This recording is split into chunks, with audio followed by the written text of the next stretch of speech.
Okay, I've had a couple of people ask me how I've done the 2-speed transmission in my WR8.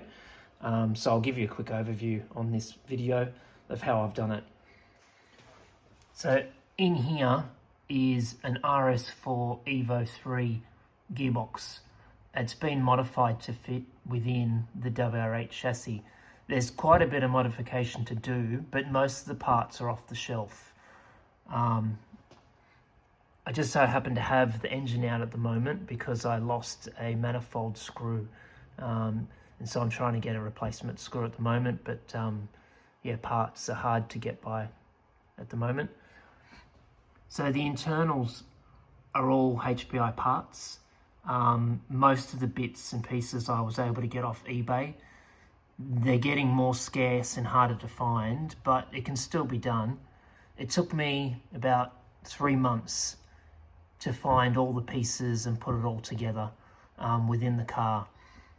Some of the things that had to be modified was the spacer within the gearbox, because the WR8 center diff is a lot thinner than the old RS4. The collar that comes with one of the spur gears had to be cut down quite dramatically.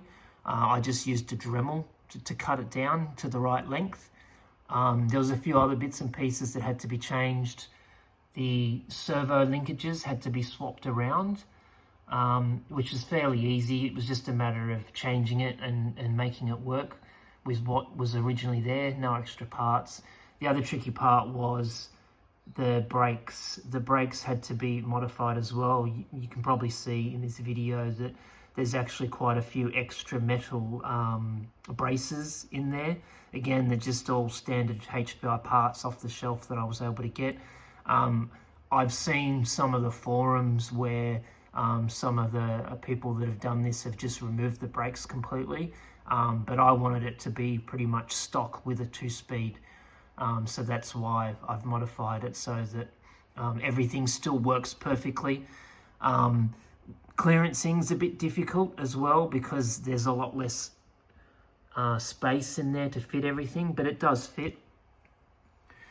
On the motor end here, this was also a bit tricky. This is just the standard HPI G3 HO engine with the adapted threaded clutch bell on it. The tricky part with this was that the crankshaft isn't long enough to accommodate the extra thread or the extra gear, so you have to modify and add an extension piece to the crankshaft, to the end of the crankshaft, using just I think it's a 20 or 25 millimeter bolt on the end here to hold it all together. I extended it using an old RS4 pilot shaft piece, so they're a bit scarce and hard to get as well, but you can find them on eBay.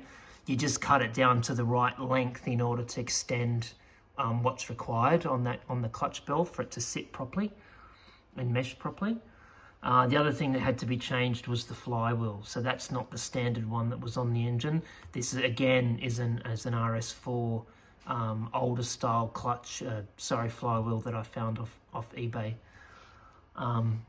Yeah, so it's quite tricky, but it's well worth it in the end. Highly recommend it.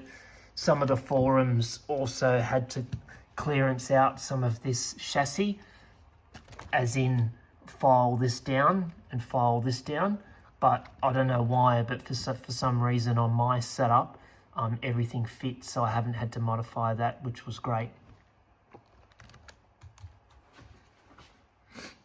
I've had this in for probably about 6 months now. Everything seems to work. I'm currently now playing around with different spur gears that I've managed to get off eBay as well.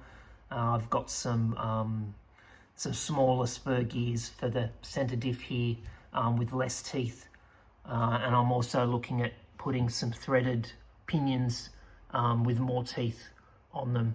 I like high speed or top speed rather than acceleration.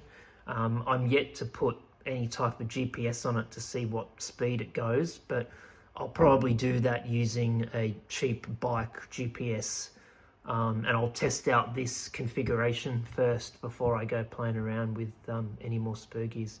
But anyway, that's it from me. Hopefully this helped you out a little bit. Yeah,